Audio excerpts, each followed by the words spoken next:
What's up everyone, how are you all? Today we are back with another blazing Naruto story. What if Naruto became the target of seduction training? By Konoha's elite women. If you enjoy, then please like, share and do comments. And also check the description to original creator of this beautiful creation. Naruto knew that something was off when she stepped into the Hokage's office, called out, "Hey, Granny, what's shaken?" and wasn't met with a punch through a wall. She didn't even get a tick of the eyebrow. Naruto paled. "Oh God, who died?" The older blonde snorted and rolled her eyes, flicking her fingers toward the empty chair across from her desk. "Sit down, Uzumaki." Naruto relaxed a bit at the familiar address and slumped into her seat. While lately it wasn't unusual for Naruto to keep Tsunade company in the Hokage's private office, it was unusual for the girl to be summoned there for a mission assignment. Typically assignments were distributed at the main mission desk, mostly manned by Chunin with occasional supervision from the Hokage. It was rare for the Hokage to call a ninja in for a private conference regarding a mission assignment. Generally the Godem gave out private assignments only to Anbu or to experienced Jonin when missions required more confidentiality than usual and/or the risk of compromise was particularly high. For Naruto, it was a bizarre experience to report to the mission desk and be told that the Hokage had requested her presence for a private assignment. After the whole Madara mess 2 years ago, Naruto was regarded as a war hero and Tsunade's unofficial future successor. But Naruto was still only a Chunin in rank. She technically lacked the appropriate clearance for important solo missions, which was why the younger blonde was a little discombobulated as she kicked her feet, waiting for the Hokage to break the odd tension. "Leave us, Shizune." Tsunade's brisk command startled the dark-haired woman sorting through a stack of haphazardly piled papers on the leader's desk. With only a brief, inquisitive look at the pair, she scooped up a happily snuffling Tun-Tun and left, closing the door behind her with a quiet wooden click. The morning sun warmed the highest room of the Hokage tower and cast a cheery light over the unusually peaceful atmosphere. Tsunade rested her elbows on the desktop, fingertips gently pushed together as she regarded the wary teenager sitting on the opposite side of the desk. Over the past few years, the child had repeatedly proved herself to be more than capable of accomplishing any task that the village set for her. However, she still seemed so young from the Hokage's side of the room. Still a little too young to sit in Tsunade's chair, at least. And perhaps too young for the assignment outlined in the slender scroll that Tsunade retrieved from a locked drawer. She set it down between them. It didn't contain an easy task, and while Tsunade understood the necessity of its contents, it didn't mean that she had to like it. Any of it. With a groan, the older woman dropped her head onto her fingertips, then took a breath before channeling chakra to her palm and activating the privacy seal underneath her desk. "This calls for a drink." The abrupt change of demeanor, from pensive to business, well, what counted as business-like demeanor for Tsunade, set Naruto even more on edge. Tsunade happily pulled out cups and a bottle from her Shizune-proof hiding spot and poured 2 glasses. Tsunade downed the entirety of hers in seconds as Naruto regarded the other cup with suspicion. "Trust me," Tsunade gasped as she pushed Naruto's glass forward and poured herself another. "You're going to want more than that in you to have this conversation." Naruto grimaced and followed the woman's orders. While age had softened some of Naruto's natural boisterous behavior, she still wasn't one to wait patiently for too long. "Gah!" Naruto sputtered, after attempting to down the concoction in one go. "That tastes like shit. Why do you like this?" "You don't drink this one for the flavor," Tsunade wryly advised. "You drink it for the effect." "What effect?" "Oh." Naruto stopped mid-sentence, an odd, floating feeling creeping upon the edge of her senses. "That one." Tsunade refilled their drinks. "That's really quick. Kurama usually keeps me from feeling drinks like this," Naruto mumbled. "It's kind of nice." Tsunade's forehead crinkled in slight concern. "I should probably be worried that the fox realizes you're going to need that for this conversation, but I think he'll just be grateful for his foresight and get on with the most awkward talk that the two of us will probably ever have." Naruto giggled uncharacteristically, and then halted, mildly horrified, looking at the cup in her hands as if it were to blame for the unusually girly response that she'd just exhibited. "Just how strong is this crap?" "Strong enough," Tsunade replied with a bland tone, fingernails of one hand tapping erratically on her desk. Taking a deep breath, the older woman set her own glass down. Having developed a tolerance for the drink, it took quite a bit more to steady her nerves. It was probably very fortunate that the Kyuubi was apparently keeping his warden from holding her liquor, or they would run out of liquid courage before it was truly needed. Straightening, Tsunade focused on the task at hand. "Look, Naruto." Tsunade paused to make eye contact, making sure that the girl stopped entertaining thoughts about sneaking some of Tsunade's sacred stash and bribing certain ramen stand owners into spiking the drinks of distracted unnamed teammates. Naruto blinked in response to Tsunade's use of her first name. Generally, it meant that Tsunade was attempting to beat something into the girl's abnormally thick skull, and she only barely stopped her well-conditioned flinch. "Naruto," Tsunade continued, "before I tell you about this mission, I want you to understand that you have the right to refuse it. You don't have to accept it, and if you choose not to do so, there will be absolutely no consequences for either you or your career. Do you understand?" Naruto frowned. Yes, but isn't every mission important to the village?" "If it wasn't important, it wouldn't be a mission," Tsunade replied, "but the primary objective of this mission doesn't have to be accomplished by you. Someone else can do it." "Then why was I asked?" "Because," Tsunade admitted with a sigh, "certain parties believe that you are the most suitable person to accomplish this objective and that your participation will minimize certain unavoidable outcomes." "Well then I'll do it." Naruto was cut off by the smack of a scroll to the face. "Ow, don't commit to something before you even know what it is, brat." Tsunade snapped with a scowl on her face. "Haven't you learned that yet? I swear I ought to drag that perverted teammate of mine from his grave and demand an accounting of what he actually taught you on that training trip, and pick that up," she added as an afterthought, nodding to the scroll now rolling about on the floor. Naruto sheepishly retrieved it, but the expression soon gave way to curiosity as she considered the item in her hands. "So, what's this then?" Tsunade watched her potential successor carefully. "You need to understand that this isn't a typical mission. Accepting it will have lifelong consequences and will affect every single relationship you have in some form or fashion." Naruto's hands stilled as blue eyes regarded brown gravely. "Sounds serious." "Yes," Tsunade nodded, "it is, and it's not something I like to ask of any of my shinobi. But sometimes these missions do come up and, for the most part, they tend to work out in the end." The older blonde leaned back in her chair. "That being said, this mission wasn't commissioned by your typical client. It's from the elders, most notably Homura and Koharu, who have to have their fingers in every cookie jar in the country, and their request is backed by an evaluation from the Psych Division. It is funded by the village itself." Naruto was now thoroughly confused, and Tsunade allowed herself some minor amusement at the expressive young woman's expense. "What the hell do they want me for?" "It's not necessarily you they want," Tsunade explained patiently, taking the opportunity to reinforce a political lesson. "Remember, the elders look at the village as a whole, and try to determine what is in its best interests both presently and in the long run. Because of that, they take a special interest in identifying what makes our village strong and what will keep that strength for as long as possible. It's that goal, the desire to make sure that the village continues to be strong, that has the elders occasionally sanction missions like this one. They like to refer to them as legacy missions." Tsunade's lips twitched. "But really, that's just a fancy name trying to hide the fact that at its heart this is a village-sanctioned and funded seduction mission." "Oh," Naruto said, eyes unnaturally wide and voice unnaturally small. "Unfortunately, it's much more complicated, and lasts longer, than the typical seduction mission. It's not necessary for national security and it's not something we would ever accept from a client, which is why you can refuse it." Naruto squirmed uneasily in her chair. What makes it complicated?" "Because seducing the target isn't the primary objective. Rather, the main goal is conception," the Hokage said bluntly.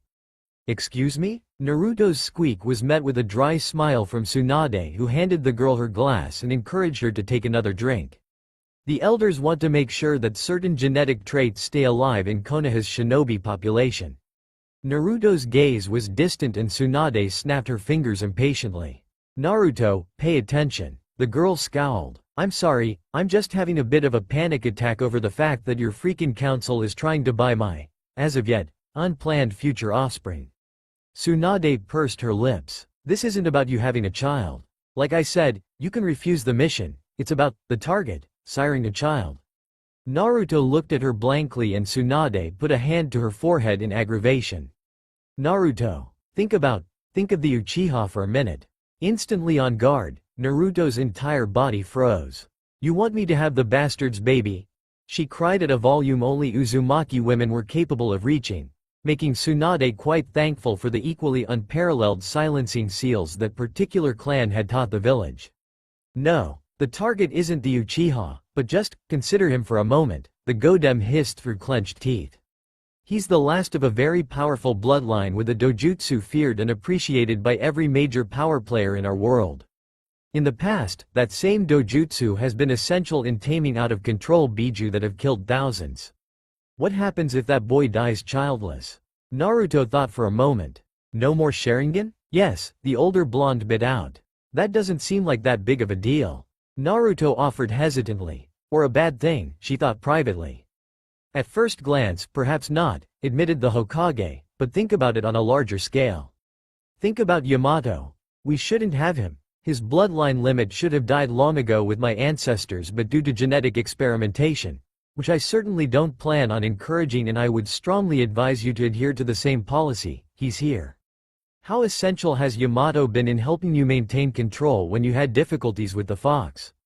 What happens if he dies childless and we lose that ability again? What happens if your friends, the Nara and the Yamanaka and the Hyuga, become the last of their clans and they die childless? That's not going to happen." Naruto's firm declaration was met with a roll of Tsunade's eyes. "Think hypothetically with me, Naruto, please.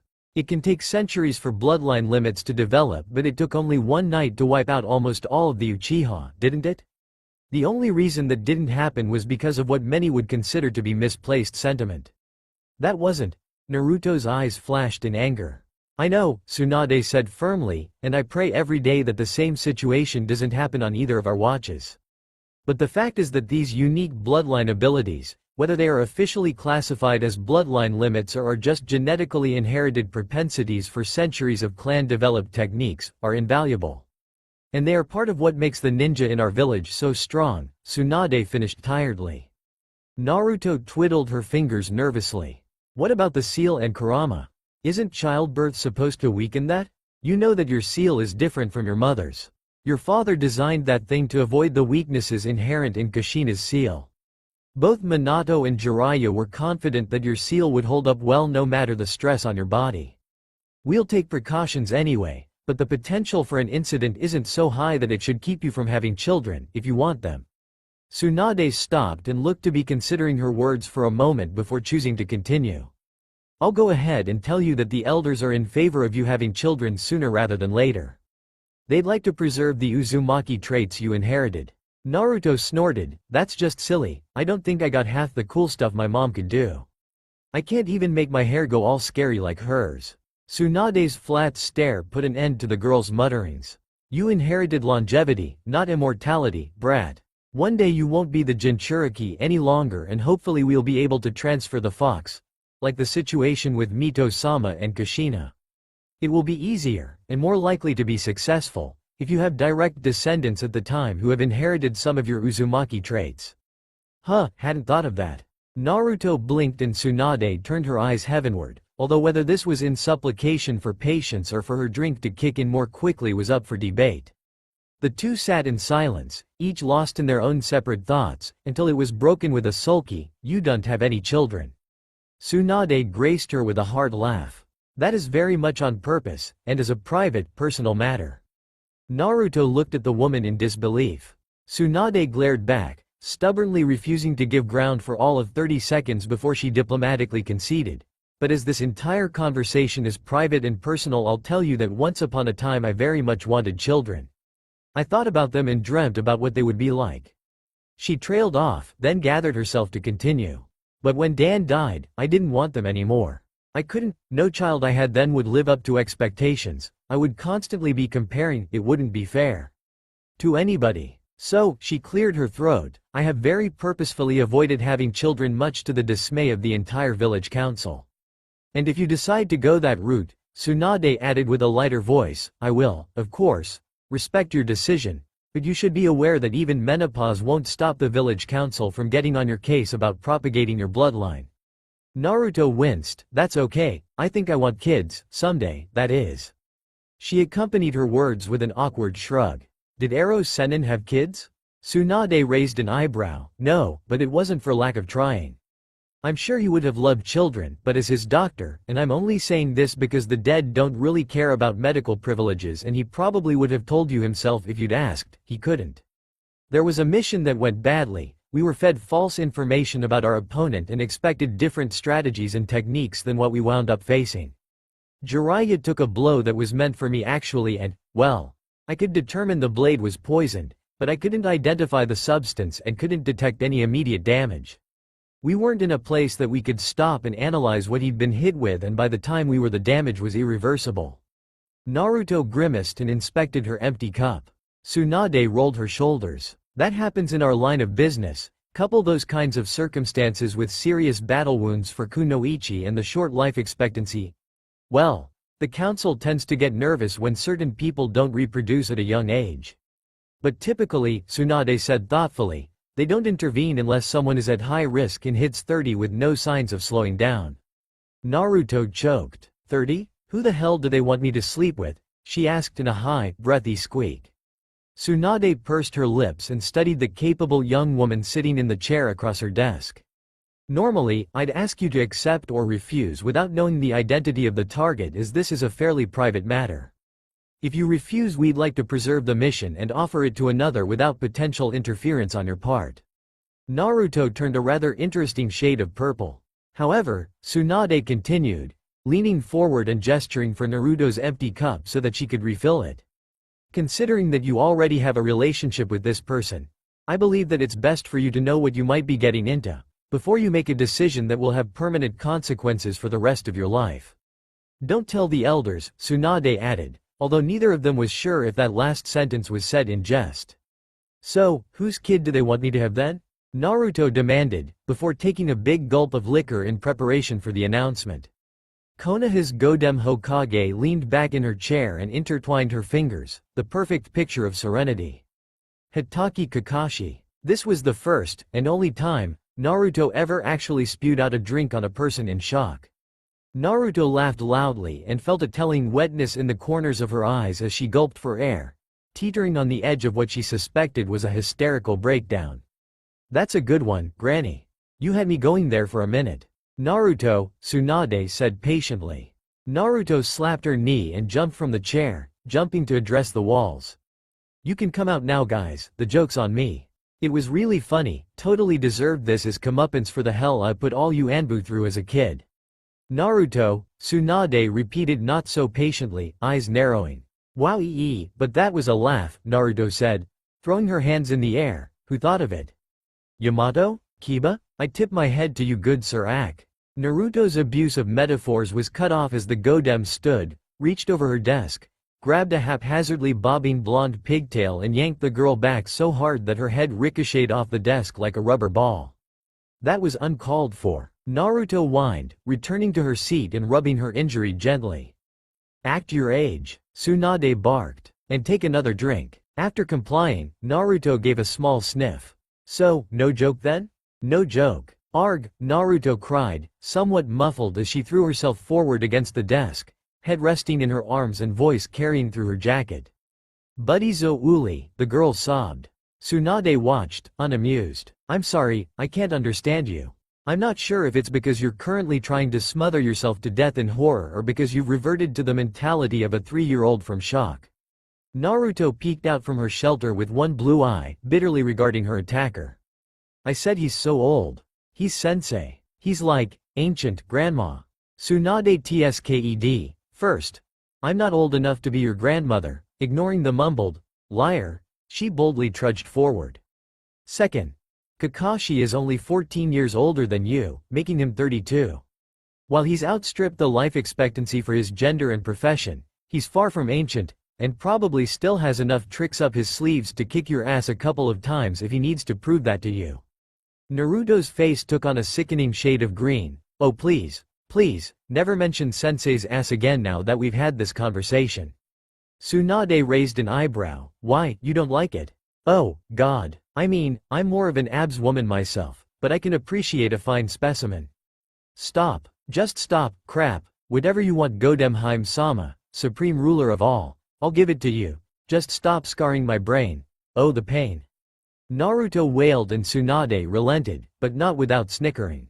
After giving the younger woman a few moments to compose herself, Tsunade broached the subject again. In all seriousness, Naruto, what are your thoughts on this? The elders are dead set on having this mission begin within the month. These things take time and can be a trial and error process, and time may not be something Kakashi has to give. He tends to put himself in increasingly dangerous situations. He was actually better about self-preservation once he left Anbu and took on you kids, but you've all advanced to Chunin now and won't be taking many missions with your genin teammates anymore. Naruto gazed at her uncomprehendingly. Tsunade sighed and set down her cup. Chunin tend to work with other Chunin. They don't take missions with Jonin very often because they don't need the supervision. We work hard so that we can spare Jonin to supervise Genin on their missions, but we can't afford to do that with Chunin. That doesn't stop you from training with your team, which I know you've been doing, but surely you've noticed the lack of missions you've been sent out on with your old teammates. Naruto kept her eyes on the floor. I just thought that, because of Sasuke's probationary status, I thought that kept him from the missions. And Sakura's needed at the hospital and we're short on ninja, so I know that Sensei's been needed for solo missions. I just thought it was a temporary thing because of the hit our manpower took in the last war. Tsunade frowned. You've just misinterpreted the temporary part. We are low on manpower, and we need to build up the ranks again.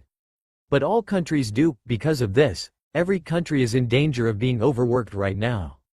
So yes, Sakura's medical expertise is often needed at the hospital, and Sasuke's probation terms keep him from many of the missions you're sent on, and Kakashi, as one of our most experienced Jonin, is in high demand. However, this isn't a temporary thing, Naruto, it's a natural progression. Think forward a few years. You will have specialized and will probably be tapped to lead a genin squad. As the only better doctor in the village is me, Sakura's skills will be best used by being at the hospital and occasionally taking missions requiring a highly capable field medic, which you don't need. You have your own healing abilities, and a genin squad won't require someone of Sakura's level on their missions. The Uchiha will be off probation, maybe, and will most likely apply for Anbu. If he's not there, I won't ever trust him with a genin squad. Maybe he'll retire and try to tackle politics as a clan head or try to reform the military police. At the least he'll be taking missions like those Kakashi takes, which tend to be solo assignments. You won't see him. I don't understand what any of this has to do with causing Sensei to take more dangerous missions, Naruto bit out, shoulders set, the stubborn line of her jaw highlighting the offense she took to Tsunade's words. I'm not the villain here, Naruto. Tsunade frowned at the young blonde. This is just part of growing up. It's a good thing that all three of Hitaki's students are alive and capable of holding their own in their areas of specialization. Everyone on Team 7 has done their jobs well, and now you are all doing what you can to protect the village and make it stronger, to make it a safer and better world for those that follow you. Naruto's posture softened slightly in acknowledgement of Tsunade's words. However, it is no hidden secret that Hitaki isn't as mentally stable. The Hokage raised a hand to stop Naruto's protesting voice.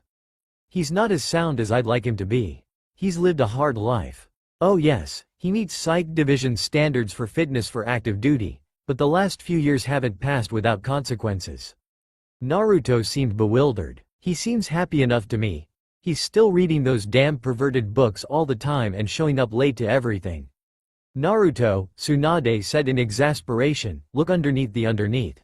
This is a man whose mother died giving birth to him, who found his father's body after said father committed suicide, who lost his second set of parental figures and all his teammates before he finished puberty. Frankly, I'm shocked he lived through Anbu. I've read his records, so has Psych Division. The kid had a death wish back then. He didn't stop taking high-risk missions until he accepted a genin squad, From that point on he turned down potentially life-threatening solo missions. He went out on some solo missions, yes, but he only started taking high-risk missions about 5 months ago. What? Why? Naruto blurted out. Think, Naruto, Tsunade said, rolling her eyes. What happened 5 months ago? Naruto bit her lip. Sasuke bastard and I passed the Chunin exams? Yes. The Hokage waved a finger at her companion. You, and the Uchiha, and Sakura, all his students were finally Chunin. He wasn't needed to supervise a genin team anymore. That's not fair, muttered Naruto. It doesn't mean we don't need him. Well, then maybe you need to find a way to make him realize that, regardless of whether you accept this mission or not. So, began Naruto, Kaka-sensei recently started taking super dangerous missions, and now that the war's been over for a while and the rebuilding efforts are almost completed, the elders are thinking about ways to brace our limited manpower. And somehow that got them thinking about who was at risk for dying without an heir. Very good, now that I know that you get it, tell me what you think about it. The Hokage rocked back and folded her arms, scrutinizing the young woman's face carefully as she pondered a response. I dunno, Naruto pulled absently on a pigtail, worrying the end of the strands between her fingers. I never thought, it's my sensei, you know? What would you have done if they'd asked you to sleep with your sensei? I would have refused, Tsunade answered promptly, but my situation was much different from yours. At your age, I was in a fairly serious relationship with a man I loved, and my sensei was very much happily married with a sickeningly adorable snot-nosed brat and plans for more.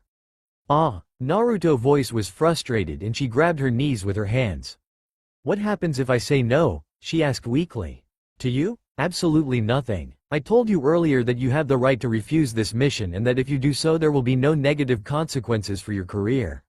Naruto's eyes reflected an unusual, and most likely temporary, maturity.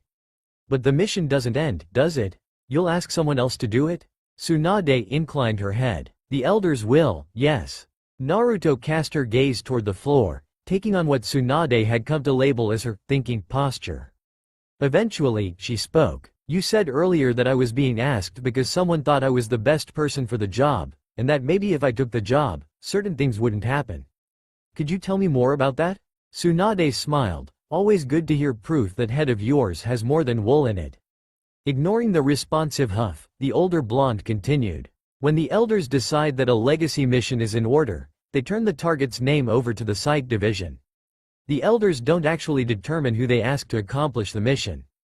In fact, the Psych Division and the Hokage are the only ones who have access to the mission file, which will never be recorded and will be destroyed upon completion. All the information that the elders will receive regarding the mission are basic status updates. That it has been accepted, is ongoing, encountering setbacks, completed, and so on. Why all the secrecy? Naruto asked with interest. These are people's families, Naruto. How the mission is carried out is left up to the person who agrees to take it. It is not uncommon for the mission to be carried out by someone who is already close to the target. Nor is it uncommon for this type of mission to conclude in a marriage or a serious long-term relationship. It creates unnecessary drama to leave records around indicating that someone's child was conceived as the result of village interference. I want to know how that works exactly, with the kid and all, but first, why does Psyche think I'm the best for this? Naruto, who normally had the attention span shorter than an Inuzuka puppy's, refused to be distracted. Psyche thinks, Tsunade drawled, that, quite frankly, this mission isn't going to be successful. Naruto's eyes bulged. Then why in the names of the 9 Biju are you asking me to do this? The Sannin laughed. Considering all the variables, Psyche thinks that if anyone has a chance at making this work, it's you. Kakashi, despite his public devotion to porn, has, for all appearances, been in a committed relationship with his books and his hands for the past decade or so. Tsunade waved a hand amiably. We have nothing on Hitaki ever having a romantic attachment. I don't have a single mission report from him where he noted that he had to do so much as kiss a serving girl for information. The only time he ever set foot in a brothel was with his sensei to retrieve my teammate's sorry ass. If he didn't read those books, Psyche wouldn't even know that he was interested in women. Hell, Tsunade shrugged a shoulder, for all I know, he's overcompensating for the fact that he likes men and no one ever taught him how to deal with it. Naruto choked and flailed a bit. How am I supposed to be any help then? Psyche evaluated his known connections for levels of attachment. Tsunade held up 2 fingers. Of those, the highest are you and Sakura. Can't you give it to her? She'd probably be so much better at this type of thing. I mean, she's practically a closet pervert herself. Have you seen those girly magazines she and Ino read and how they talk about men? Tsunade cut off Naruto's increasingly hysterical blather. Sakura can't be considered. Why not? Naruto shrieked. Because Sakura is already, at least Psyche considers her to be, in a relationship with Uchiha. Yes, shut up. I know they say they aren't together, But Psyche doesn't take words at face value, and from their interviews and observations they've concluded that because of Uchiha's trust issues and Sakura's own feelings, it's most likely that if Sasuke ever settles down it will be with her. Tsunade paused, and then added, "Are you?" "No," Naruto said quickly, with unexpected force. "I couldn't, not after." Naruto's vision was clouded with red eyes, lightning tearing apart her chest and making it hard to breathe, the memory of running, and searching, and wanting only to be abandoned again. "I could never trust him for that," she finished with a raspy voice, leaning forward to fill her glass on her own and gulping down the mess without wincing. "Yes," Tsunade said, face emotionless. Psyche thought so too. "It's very likely that if the Uchiha and Sakura don't come together naturally within a few years that Sakura will find herself having a similar conversation with me. Or perhaps," Tsunade added with a dry smile, "if I'm lucky, you'll be having that conversation with Sakura by that time." Naruto grimaced. "That's not funny." "No," Tsunade agreed. "But that's life." Tsunade took another drink and sighed. "Anyway, since Sakura is spoken for, in a sense, you are Kakashi's most important female relationship, congratulations. But why me and not some stranger?" "Oh, good point. Besides," Tsunade huffed, "Psyche thinks that you and Hitaki have an acceptable potential compatibility as long-term partners. Don't ask, I don't know what the hell they mean. And they think that Kakashi is more likely to indulge and open up to you emotionally." Tsunade blinked and regarded the girl she fondly, privately thought of as a sister as seriously as she could with her current level of inebriation. "Good luck with that. So, how do they expect me to do this? Am I supposed to get him drunk? Is this supposed to be a one-night stand, or do they want me to marry the guy?" Naruto pulled her knees to her chest and twitched anxiously. Tsunade just shrugged. "It's completely up to you about how to approach this and how long or short-term you want this thing to be. You're not even required to raise the child or tell Hitaki that it's his, and if you wanted to you could place it for adoption." Naruto stilled. "I wouldn't do that." Tsunade's lips twitched gently, fighting a smile, as she softly said, "I didn't think you would. But I have to inform you that it's an option." Naruto rubbed at her eyes. The pair had been talking for almost an hour and the emotional toll of the conversation was severe. "So, I'm just supposed to come up with this by myself? Do this all on my own? Raise this kid on my own? You don't have to." Tsunade slapped a palm on the desk to gain attention. "Look at me, Naruto. You don't have to accept this mission. And if you do, you won't be entirely on your own. You'll have some support. First, this is a mission and it does come with a certain pay and benefits." Naruto blanched slightly, but Tsunade raised a hand to caution her from speaking. "Hear me out, Naruto. It's true that some women refuse to accept payment for this type of mission. But regardless of whether or not you accept the official payment, know that all of your medical bills related to the mission will be covered by the village, not just the 60% that are usually covered for regular mission-related hospital fees." Naruto nodded weakly. Tsunade frowned, but continued.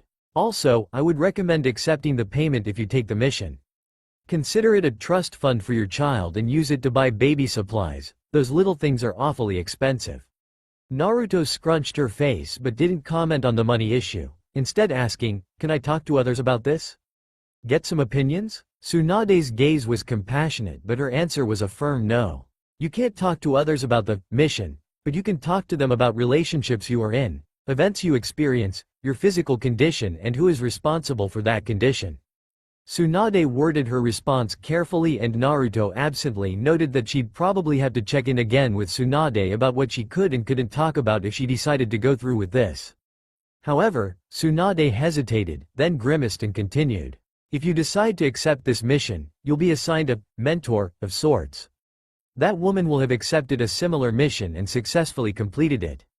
You will be able to fully share all aspects of the mission with this woman and she will be willing to advise you and offer emotional support." Naruto looked hopefully at the Hokage. "Can I talk with her now?" "No," said Tsunade regretfully, "for the security reasons I mentioned earlier, the policy is not to disclose this mentor unless you have accepted the mission. You have to decide whether to accept or reject this mission based entirely on your own thoughts and desires." Naruto bowed her head. "I can give you a day or two to think on it," the older blonde said gently. "This decision doesn't have to be made immediately." Naruto nodded, thoughts clearly elsewhere. Hesitantly she asked, "What happens if this ends badly?" "Oh crap. Naruto cradled head in her hands. Tsunade scoffed. Psyche thinks that is highly unlikely, by the way. If they thought he saw you in a paternal light, they wouldn't have recommended this strategy. You're an emotional pillar for Kakashi, they don't want to cost him that. Naruto flinched and waved at the woman to continue. Tsunade rolled her eyes. So, you tried to sleep with your sensei and nothing happens. You might have a few awkward memories, but other than that you've not rocked the status quo. Possibility 2. You sleep with your sensei once or twice, however many times, but you don't conceive. Results. Kakashi has a freakout, which you can probably work through, or you develop a long-term relationship which lasts for however long you both like, and I imagine it'll be fulfilling enough even without children. Possibility 3. He knocks you up. It depends on you, then, and whether or not you tell him about the child, decide to keep the child, or how involved you let him be in the child's life. Naruto looked at her miserably. What if he hates me forever? Tsunade gently chided the girl. That man loves you, and he loves this village too. Even if he finds out you seduced him on orders, even if you ditch him the moment you get pregnant and let the kid be adopted by the case cage, he wouldn't hate you. He might be a bit miffed, but Hokage is an intelligent and mostly rational man. He'll hear you out and respect your decisions as a kunoichi of the village. Naruto gave a weak laugh. Oh hell no, can you imagine how traumatized that kid would be with Kankuro as an uncle? Those puppets are freaky. She sniffed. That kid would have complexes within complexes before he could hold a kunai. Well, we can't have that, can we? Tsunade stood and stretched. Take a few days and think about it. I have a meeting with the military police and I. No. Naruto shook her head. She took a shaky breath and rose from her seat. I already know my answer. Brat, Tsunade scowled. Hands planted aggressively on her hips. What did I say about rushing into things?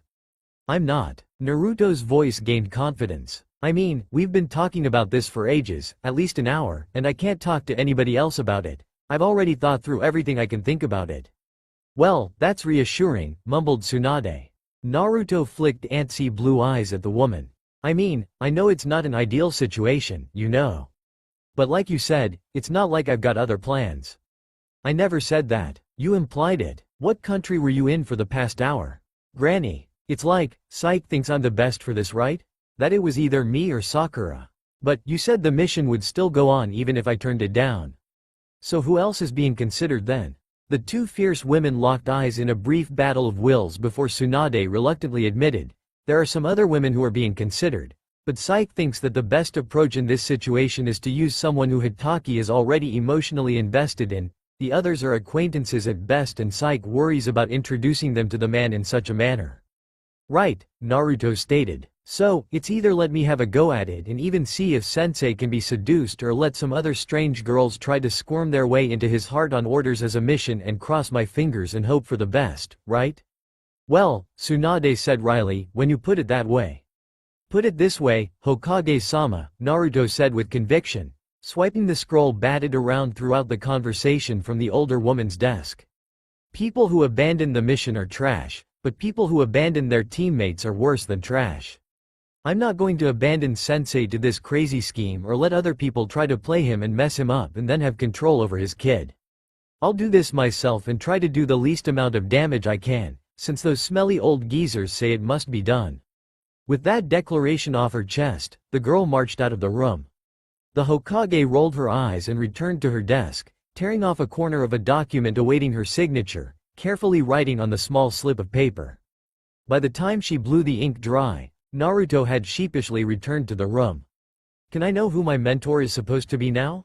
Tsunade held out the scrap of paper with an admonishing gaze. This is her address. She knows to expect a girl, but she doesn't know who she is expecting or who the target is. You can tell her as much or as little about the mission as you like.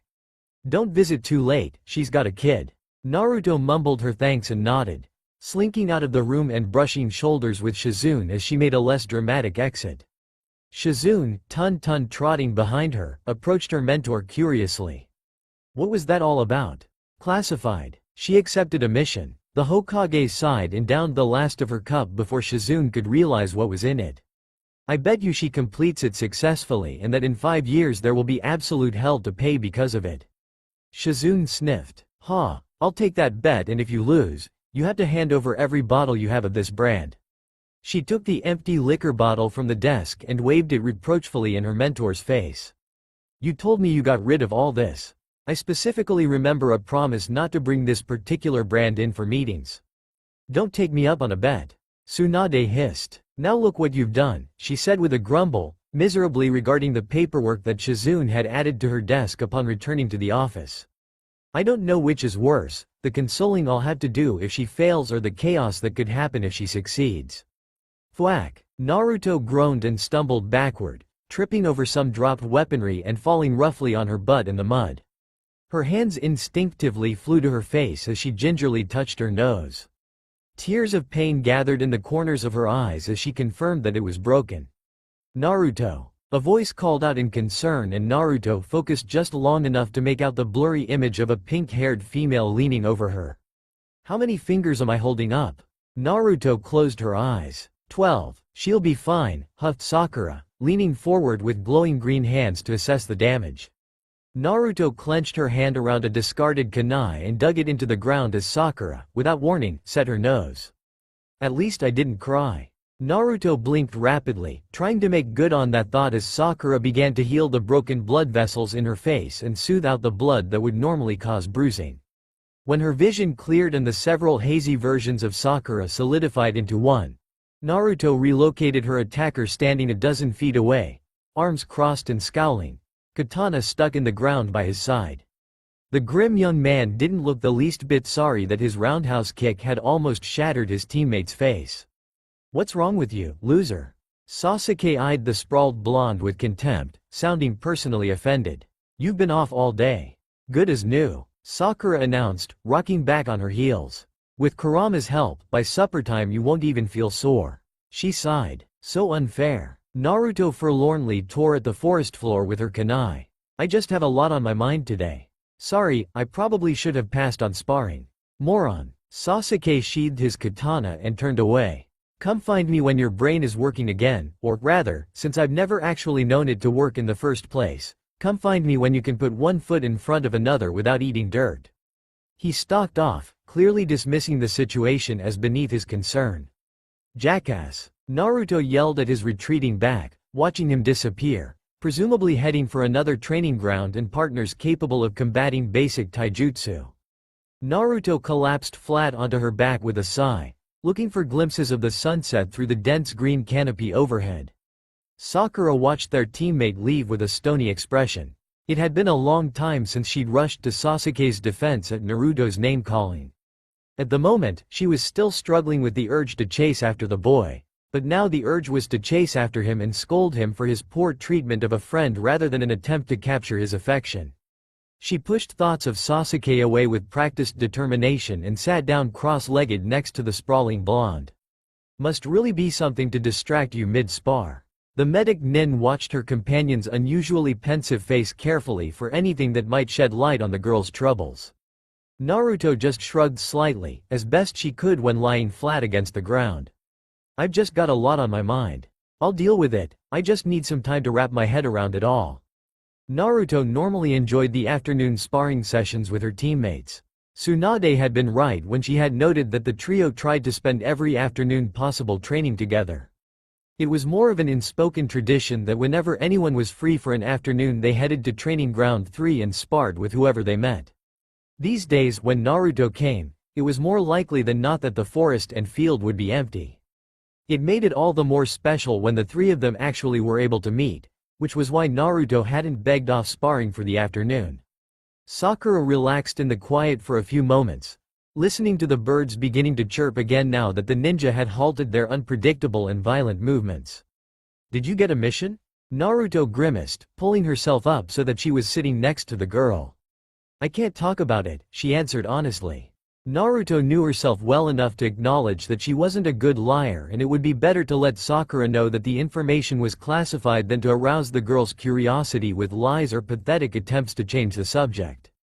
Sakura could respect classified, but if she thought that Naruto was lying to her then any investigation into the cause was fair game, including raiding Tsunade's desk in a moment of distraction. They were ninja after all, information meant power and survival. Sakura sighed, slightly disappointed. Anything I can do to help? She didn't truly expect an answer. When her teammate got into a funk like this, typically the only thing that could solve it was Naruto personally working through her feelings on the issue. A few days of gloominess, which would put all the girl's friends on edge, and Naruto would pop back to her bright, buoyant self. Surprisingly, Naruto stopped herself in the midst of shaking her head. "Actually," said the blonde seriously, "I think I should try to get drunk." Sakura's green eyes widened. Then she stood and held out her hands to pull her companion to her feet. "I think I can manage that," she laughed. "You're like a camel," Sakura ground out, eyeing the blonde next to her with an envious look at odds with her previous comment. "Where does it all go? How do you not have to pee like crazy?" Naruto finished off her 23rd glass of the evening, dismayed to discover that Kurama either wasn't as attentive as he had been earlier that morning, or was purposefully being contrary and vindictive. Although, come to think about it, perhaps she hadn't been feeling tipsy this morning so much as an unbalancing mix of incredulous and horrified. Ino laughed loudly, an odd flush to her cheeks as she sat across from the pair, sitting casually next to a visibly uncomfortable Hinata. "I think she's my new hero," she crowed. "Just think of how much money we could make if we got people to challenge her to a drinking contest." Maybe we should stop," the dark-haired heiress mumbled as Ino called out for another round of drinks. "No way." The ringleader tossed her blonde ponytail over her shoulder. "We haven't even figured out what's wrong with the girl yet. The girl is right here, Ino, and nothing is wrong." Naruto's exasperated response slid off Ino's shoulders like oil meeting water. "Peefsha," scoffed Ino. "If nothing was wrong, we wouldn't be here. Girls' nights aren't successful unless you come away with at least some juicy tidbit, and my experienced gossip-sniffing nose says that you, my dear, are more valuable than dirt on the daimyo tonight." "Ino," scolded Sakura, "if she doesn't want to talk." The Yamanaka leaned across the table and locked eyes with Naruto. "It's a boy, isn't it?" Naruto's blush and subsequent stuttering denial did nothing to deter the determined girl. "I knew I was right." Ino slumped back to her chair victoriously and Hinata regarded the Jinchuriki curiously. Sakura stopped mid-eye roll and turned to face her teammate. "There's a boy?" Sakura frowned. "Why didn't you tell me there was a boy?" "There is no boy." "Liar," cried Ino. "You're redder than Hinata when Kiba flirts with her in public." "I'm not," retorted Naruto, face burning. "There's not a boy." She turned to Sakura pleadingly. "There's not a boy, Sakura-chan." Sakura med thoughtfully, but didn't look like she believed her teammates' refutations. "Oh," Ino chuckled darkly, "there is definitely a boy. Now who is he? Come now, fess up. Auntie Ino will tell you exactly what to do to satisfy your crush." Naruto blushed even more and Hinata, sympathetic to Ino's newest prey, began to encourage the others to cease the inquisition, but to no avail. Sakura drummed her fingers anxiously on the tabletop. "It's not Sasuke, is it?" The girl's tone was filled with dread. "No," exclaimed Naruto, struggling to refrain from choking on her drink. "It is definitely not the bastard." Sakura's shoulders relaxed in relief. "Good. I mean, not that I still like him that way, but I don't think that you'd be good for one another." "Right," drawled Ino. "No, really," Sakura said defensively, "I just don't think he's in a good place right now. He needs some more time to get his head on his shoulders right before he tries to be emotionally involved with someone." Since Daddy is violently opposed to the idea of me canoodling with village traders, I'll have to trust your word on that one." The haughty blonde fixed her gaze on Naruto. "But adorable pet names aside, Miss Unpredictable Kunoichi here isn't lying when she says her crush isn't the guy with, indisputably, the nicest abs in the Konoha." Ino tapped a manicured fingernail against her chin and eyed her target with an intelligent, speculative gaze. "So then, let's play a game." Naruto braced herself. Shikamaru might be the smartest of her peers in strategy, but no one their age could best Ino's abilities in psychology. Ino would know the source of Naruto's anxiety regardless of the newest Chunin's verbal response. She was like a living lie detector. Maybe this wasn't the best idea, thought Naruto nervously. Hinata bit her lip but was apparently curious enough not to protest the turn of events, and Sakura, satisfied that Sasuke was out of the running, seemed content to lean back and watch Ino work. "Sai?" asked the intelligence specialist. Naruto's face wrinkled in distaste. "Kiba?" Hinata shrunk a little, but relaxed when Ino rapidly continued, "No, it's not him." Ino began to count on her fingers as she listed names. "Shino? Choji? Oh, please not Shikamaru, no, good? Lee? You're not cradle robbing, are you? I know he's vocal, but Konohamaru is still a bit too young for you for at least 2 more years. No, sputtered Naruto indignantly. Sakura directed a flat look at her best friend, rival, thing. What? Shrugged Ino. He shows promise, give him 2 more years and you'll be reconsidering that opinion when he grows into Asuma-sensei's shoulders. Hinata's blush was ignored by Ino, who bit her lip in concentration until an odd look crossed her face. It's not Iruka-sensei, it? Ino. No, not him then. Ino defended herself, had to check. Sometimes sibling relationships evolve into other things if there is no biological connection.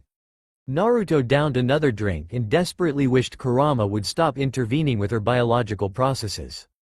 Someone outside the village then? You know as much as the Hokage adores you. Long-distance relationships like that are a pill. Ino trailed off, intently studying Naruto's face for hints. No, she finally said with finality. It's definitely someone in the village and it's someone we know or you wouldn't be so guarded about it all. Sakura finally decided to give the pig-tailed blonde a break. There are people in this village that you don't know, Ino. And there are plenty of ninja our own age who we don't regularly interact with. She could just be nervous about the possibility of us knowing the guy. Ino's pout temporarily fled as an idea hit her.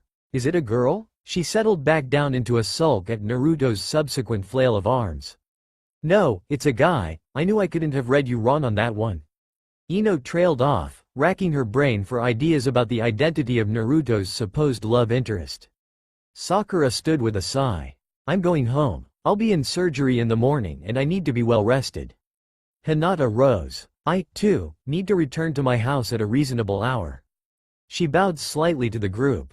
Thank you for a pleasant evening. She blushed slightly as she rose. It is nice to be able to spend time with friends. She headed for the door, where an unfamiliar Hyuga rose from his stool to accompany her out into the night. That girl. Ino shook her head as she rose, pulling some money out of her purse and contributing to the pile in the center of the table already started by the other 3 girls. Sakura gave a grunt of agreement. Come on Naruto, I'll walk you home. She grabbed Naruto's hand and tugged her sharply out of the booth. She ignored the girl's protests and pulled her outside. See you tomorrow, Ino pig. Once they'd left the restaurant, Sakura released her teammate and they walked companionably down the relatively empty, moonlit roads of the village. Naruto rubbed her wrist. I can walk home by myself, you know. Sakura snorted. Forgive me if I don't test that theory after watching you imbibe 27 glasses of different alcoholic beverages over the past 2 hours. I was testing a hypothesis, Naruto said with a grin. And the results? Classified. Right. Sakura shook her head and playfully pushed her companion.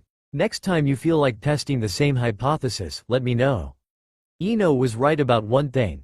We can make a killing if we play our cards right in a bar and start a drinking contest. Sakura stopped as they reached Naruto's apartment. It wasn't that far from Sakura's residence and only required that she go a few blocks out of her way. Sakura didn't mind at all, especially considering the mood that Naruto had been in that day. Will you be alright? Yeah, Naruto flashed her friend a reassuring smile.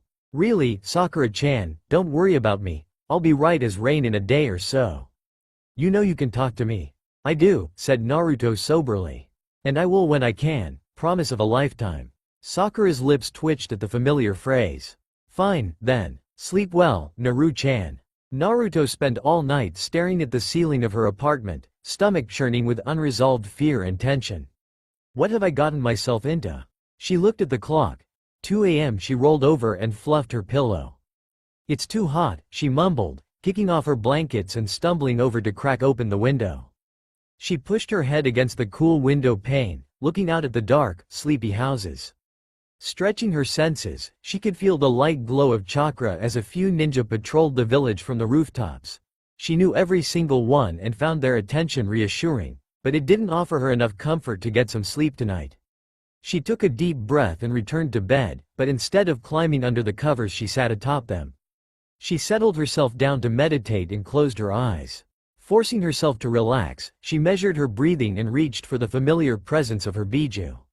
What do you think of this whole mess, Kurama? She didn't receive an answer at first, but she felt movement within her, almost like a large cat unfurling itself after a long nap in its favorite patch of sunshine. I was sleeping, brat. The voice was deeper than any sound that a human could produce, and she felt it echo in her bones despite the fact that it existed only in her mind.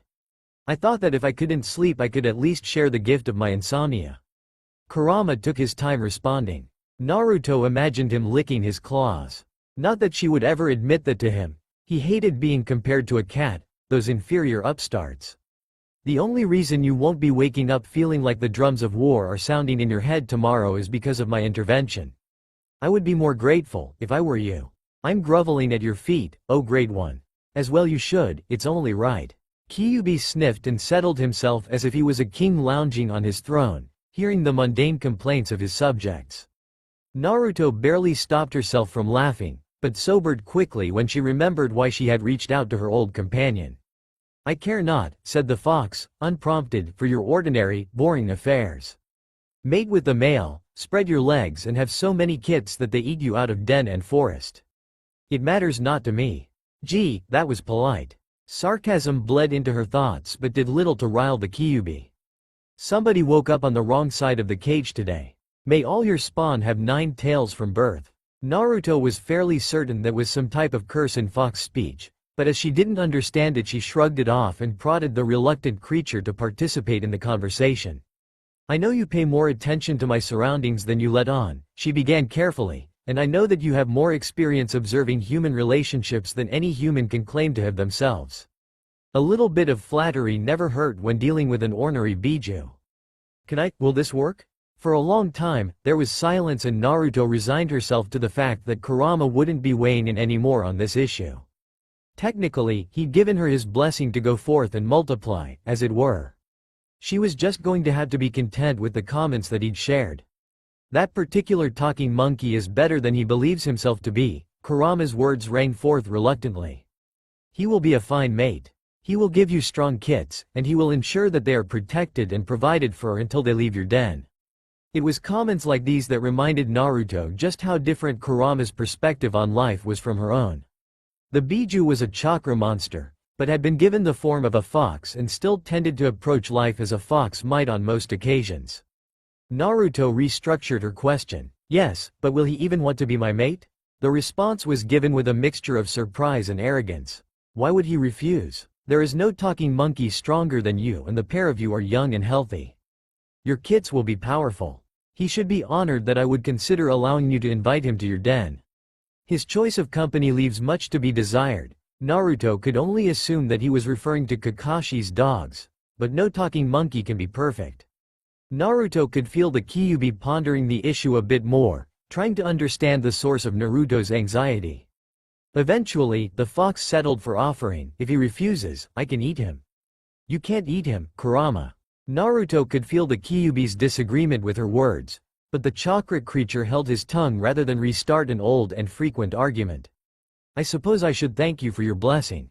Blessing? You have my reluctantly won tolerance for the situation, don't fool yourself, mortal. Kyuubi began to curl himself up within the seal, settling in for a deep sleep. And mind you, one of those kits better be taught to treat me properly. I won't give up my current way of living just because my next jailer is a bit skittish with my company. Naruto half-heartedly listened to the fox's irritated mumblings about preparing the next Jinchuriki. She didn't really want to deal with that at the moment. She dropped back to the bed with a groan and resolved to count ceiling cracks until dawn. At a reasonable hour the next morning, Naruto donned some rarely used civilian attire, orange shirt, loose pants and sandals. She wasn't sure who she was going to see and she didn't want to come across as too intimidating. Running a barely bristled brush that had seen better days through her hair, she tied the messy locks up with familiar movements and strapped a small shuriken pouch to her thigh. She bounced out the door, whistling cheerfully as she headed for a more upscale part of the village.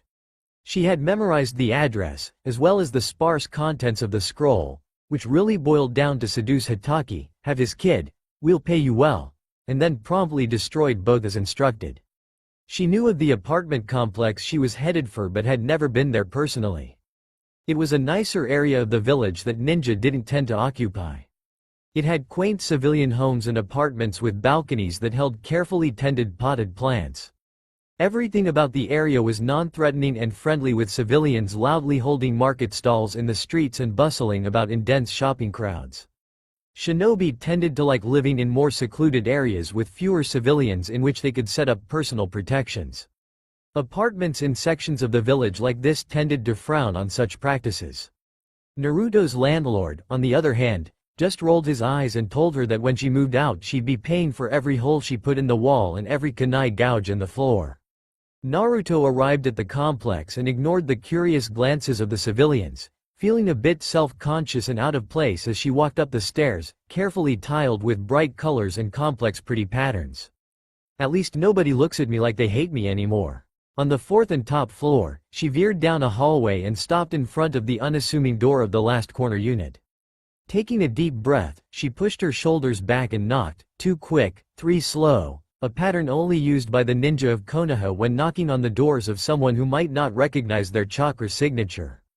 It was an act of courtesy and really didn't do anything for safety, as it would be simple enough for a spy to pick up, but Sakura had told her that it was a polite tradition and to just shut up and do the knock because, really, did it cost Naruto anything to just follow custom for 5 seconds? A light voice called for her to wait a moment and Naruto fidgeted nervously on the doorstep. She was rocking back and forth on her heels and contemplating coming back later when she heard some latches click and she stepped back in shock as the green wooden door opened, revealing a pretty woman with dark hair and striking eyes. "Kurenai-sensei?" Naruto squeaked. Kurenai blinked her deep red eyes in surprise. "Naruto-san, can I help you with something?" The awkward tension was broken by a loud crash coming from the apartment. "We're okay," yelled a familiar, energetic voice.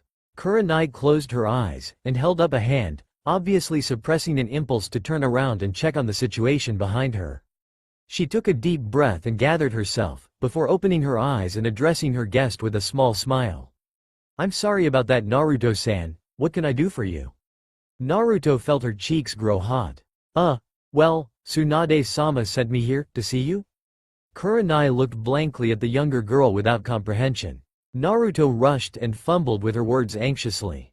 I was given this address and told that the person here would be my mentor for this mission and that she would be expecting me and…" It occurred to Naruto that perhaps, as was usually the case in her reality, she'd gotten something wrong. Reduced to a flushed babbling she continued, "Oh no, maybe I messed up and I'll just be going." No, Kurenai cut her off, understanding finally dawning on her face. "I just didn't expect." She shook her head and gave her visitor a bigger smile. "Why don't you go ahead and come in?" She stepped back into the apartment and Naruto followed her cautiously. "You can put your shoes by the door." "Oh," Naruto said, slightly embarrassed, not used to visiting others' homes. Kurenai just kept smiling and slipped around a countertop and into a kitchen area as Naruto fumbled with her sandals. Kurenai's apartment was a cheerful, open place with the front door opening directly into a living area with comfy-looking couches. The kitchen was to the right, doors leading to bedrooms were on the left, and behind the living room was a kitchen table with 4 chairs centered in front of a large wall consisting mostly of windows, which filled the home with sunshine. A glass door between the windows led to what looked like one of the nice balconies that Naruto had noticed on the street. It was homey, and clean, and warm. Naruto liked it instantly and began to relax a bit, until she found herself roughly tackled from the left and skidded a few feet into the wall. Naruto looked down into an untidy mop of brown hair, bewildered. "Hi-ya, boss Ne-san." The boy grinned up at her from his hug. "Konohamaru." Kurenai's scolding voice could be heard from the kitchen. "You shouldn't tackle people like that. She could have put your eye out." Naruto felt flustered. She'd always seen Konohamaru as a younger brother, but Ino's comments from last night were running through her head. The tackle hugs had been cute when Konohamaru and his crew had been little, but with age had come height. Naruto barely hit 5 feet 3 with her hair pulled back in a high ponytail, and Konohamaru had hit a rapid growth spurt last summer, which meant that the location of Konohamaru's head currently put her in an awkward predicament.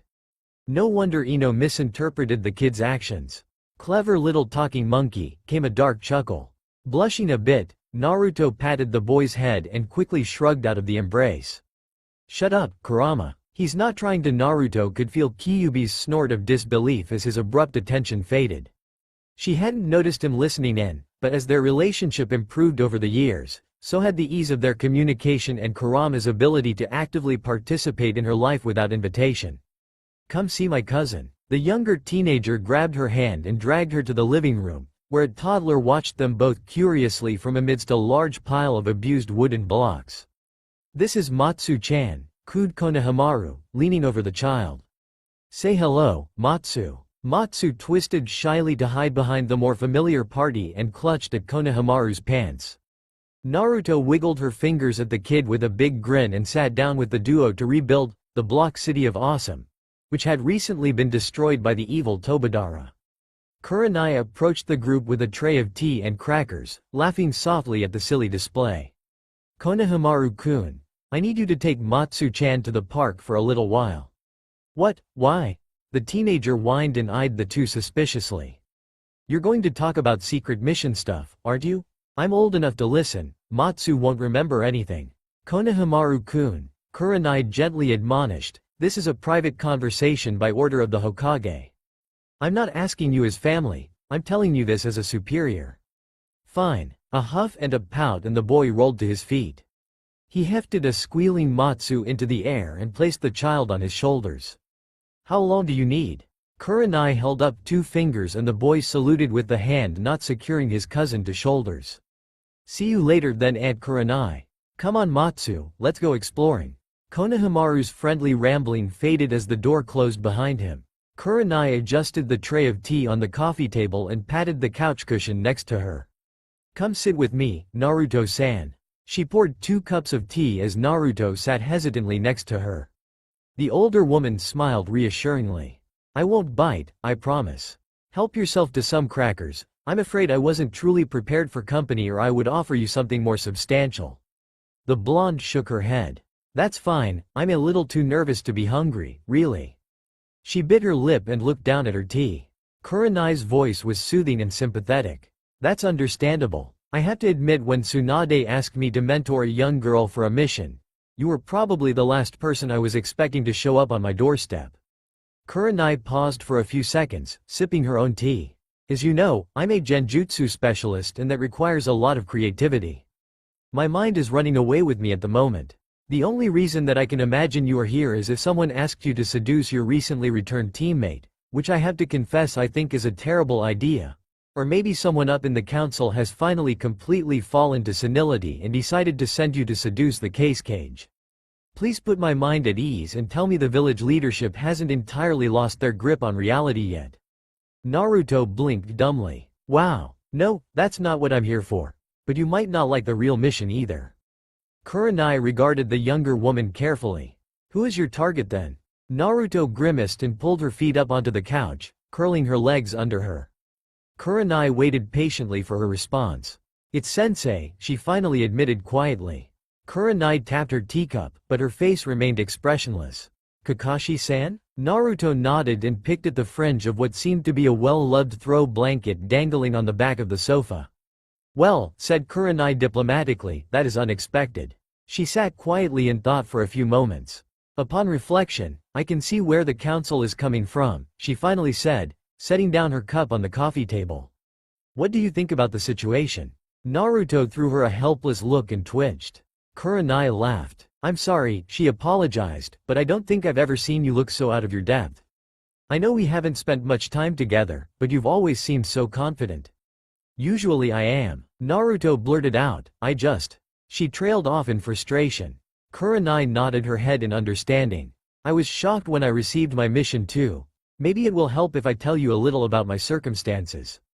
Kurenai leaned back into the sofa, doing her best to put her company at ease. "I met Asuma at the academy, when we were both very young. I'm afraid he had a bit of an attitude back then about women. I'm sure you've heard Shikamaru-kun express some similar thoughts in the past." "Not anymore," scowled Naruto. "No," agreed Kurenai amiably, "not anymore. Asuma learned that lesson eventually too, and as we grew he became quite charming.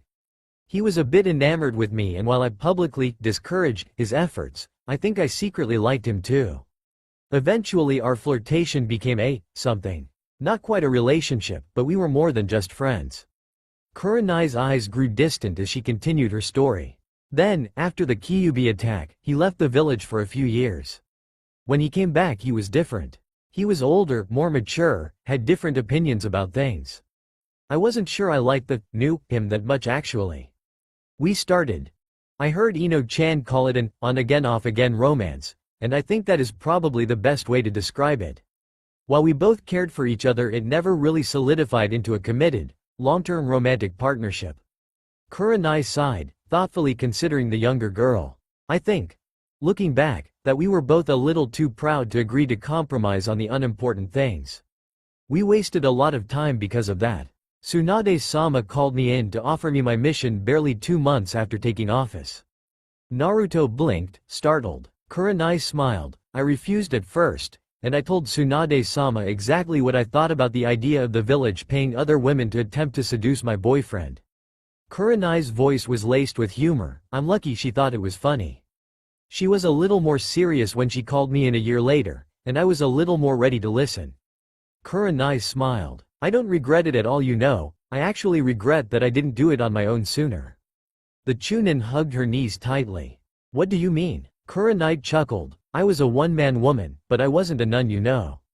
The only reason I didn't have a child earlier was because I religiously took my birth control tablets. I used the mission as an excuse to throw them out the window. When I was your age, I was all about the job and wanting to advance and becoming a superb, well-respected kunoichi. It took me a while to realize that being a mother wouldn't be the death knell to my career, and that it was something I very much wanted. You don't really see many active kunoichi who are also mothers, do you? Naruto shook her head and frowned. Will they expect me to retire if I have a kid? No, Kurenai assured her. I had that conversation with Tsunade-sama myself. If you want to return to active duty after the baby, if there's a baby, you'll have Tsunade-sama's full support. I intended to myself, but then Asuma died and, well, I just couldn't stomach the idea of potentially depriving my child of both parents. I didn't retire, though. I still take missions, but nothing that takes me away from the village for more than a week or that is higher than a B class. But I like teaching, and I'm thinking of taking it up full-time at the academy once Matsu-chan is old enough to attend. Kurenai smoothed out the wrinkles of her kimono. Enough about me for a little while, tell me a bit about your situation. The blonde straightened. What do you mean? Well, how do you feel about the situation? What do you feel for Kakashi-san?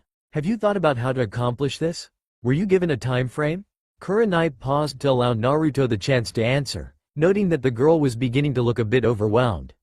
Time frame? A year? The scroll said I had a year in which to conceive, if not I can abort the mission if I feel like it. Kurenai nodded. My mission had a similar time limit. Of course, I really didn't pay much attention to it. As far as my feelings go.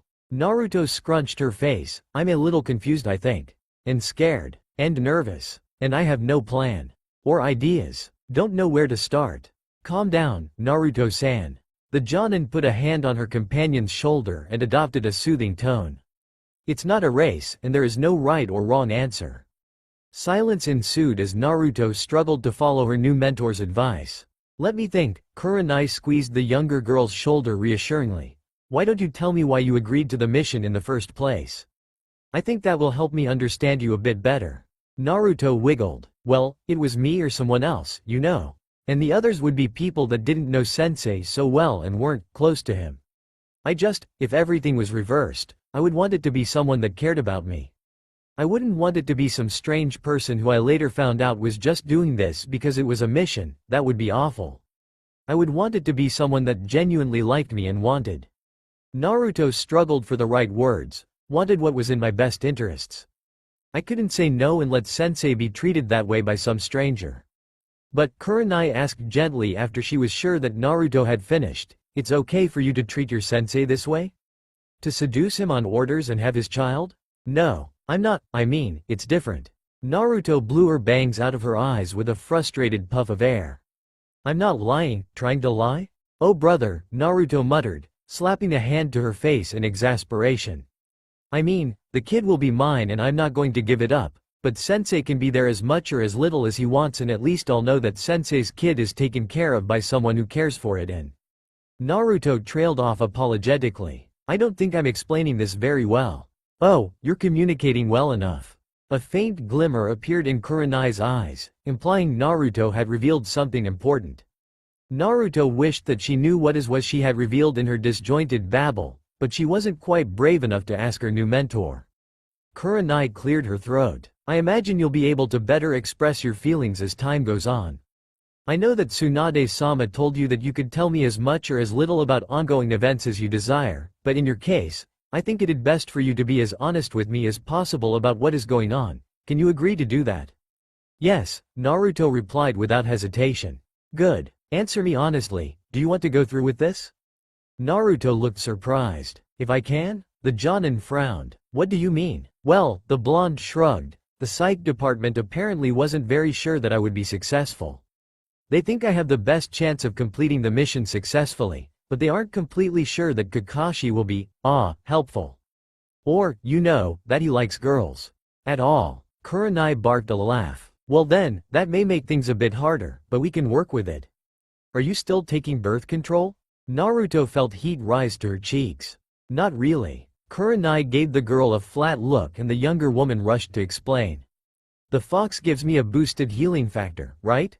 Well, part of that is clearing anything my body determines to be a foreign substance out of my system at record rates. It could be poison from an enemy's weapon, but it also could be something simple like a shot of alcohol, an overdose of sugar, or, whatever is in the birth control tablets apparently. See, Sakura-chan thought it might be a problem, so when it came time to take them she ran some tests on me and found out they really are only effective for a day or two. Naruto paused for a breath. Sakura-chan says it's not cost-effective to use them like that, so I don't take them regularly, since the tablet is supposed to last weeks, not just a day or two. I have some in case I ever needed them for a night, she explained. And if I'm going on a long-term mission with expected hostile powers, I get a shot, which she says is a high concentrated dose of the stuff. It lasts about a week. Then I have to re-administer the stuff myself, which is totally not fun. But, I've only had to do that twice. Since I was 15, Kurenai gave the girl a curious look. This may be a bit personal, but how do you regulate your cycle to keep it from affecting missions? I just asked Kurama to stop it. The Genjutsu specialist looked at her in disbelief. You asked the Kyuubi to stop it?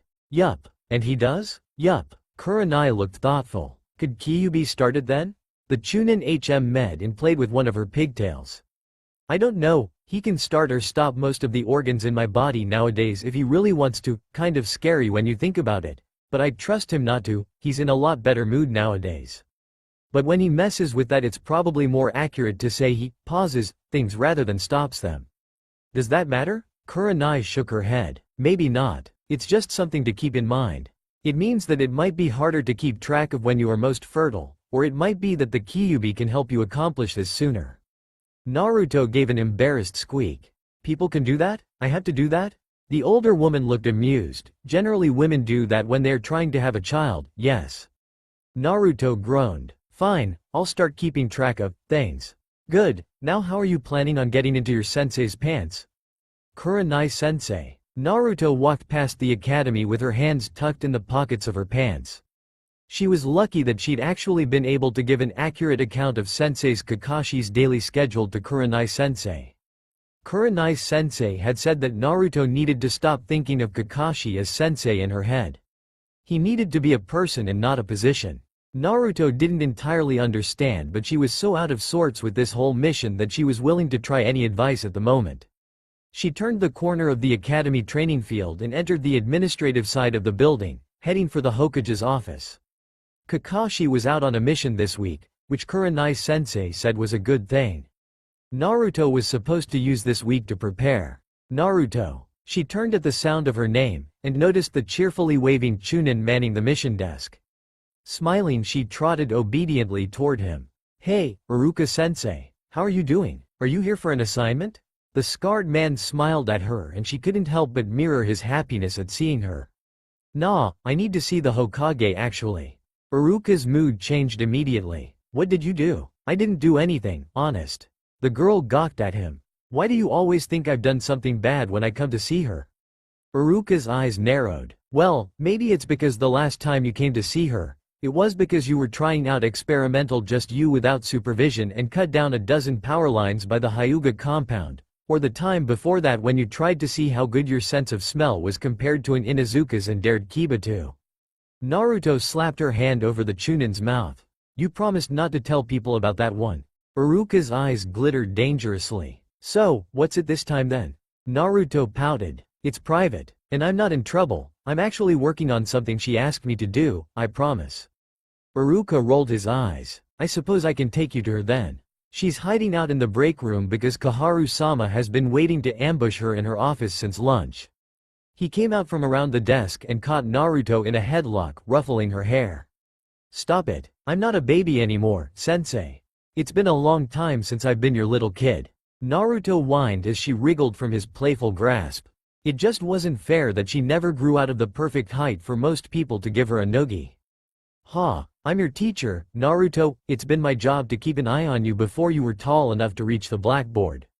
Iruka chattered as he escorted her down the halls, occasionally stopping to check in with various administrative assistants. Fortunately, because of her escort, no one blocked her from reaching the Hokage. He winked at her cheekily. You'll always be one of my kids. Naruto sighed. This is what I'm afraid of. Iruka noticed her gloomy mood change and lightly punched her shoulder. Now go apologize to the Hokage for whatever you've destroyed. Maybe if you turn on the puppy dog eyes she'll only make you stand in the corner for an hour. Naruto scowled and stuck out her tongue at her sensei's retreating back. Ebisu chose that moment to walk by, munching on a bagel, and raised an eyebrow at her antics. Flustered, she ducked into the lounge.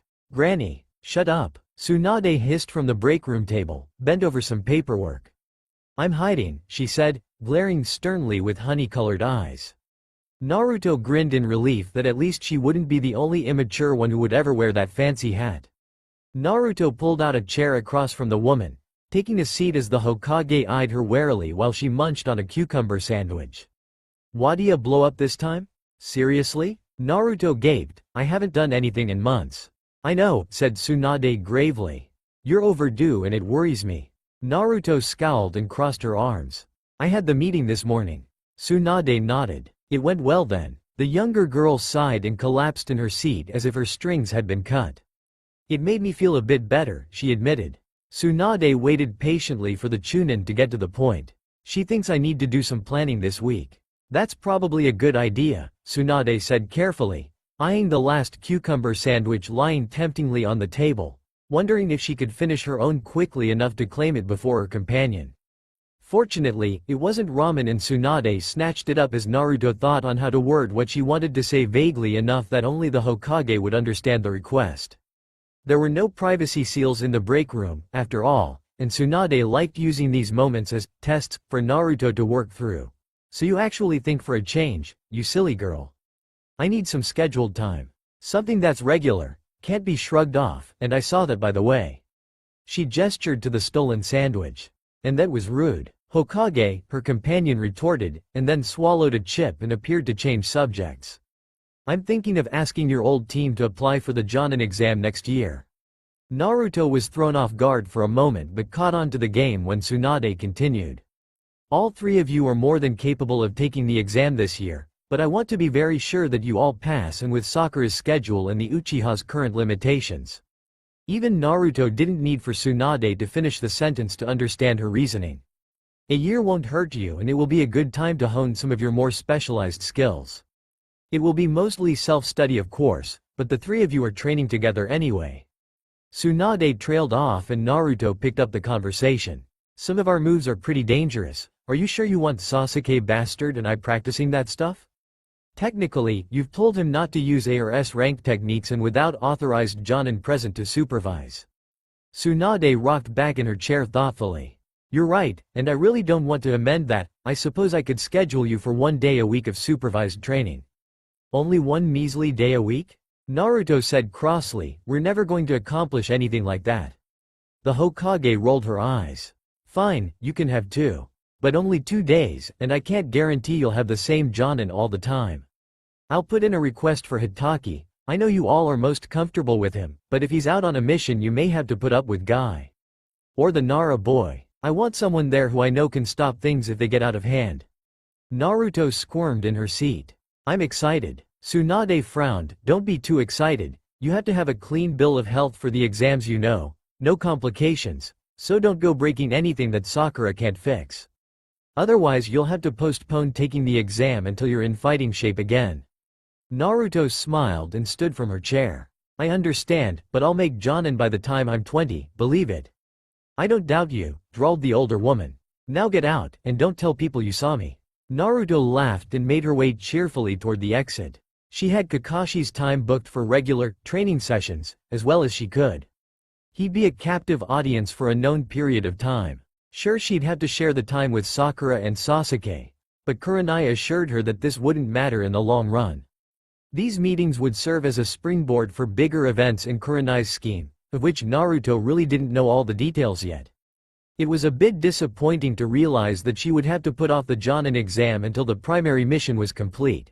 But she was only obligated for a year. Kids took 9 months, right? She could get this wrapped up in time, believe it. Shizune accosted her near the main exit, looking harried. She's in the break room, Naruto said with a sweet smile and a wave. Thank you, bid out the Godime's assistant, stalking down the hall with all the righteous fury of one forced to bear the consequences of another's misdeeds. Tsunade might be the Hokage, but Naruto knew on whose good side she really needed to stay. That's all for now. If you enjoy this video, then please like, share and do comments.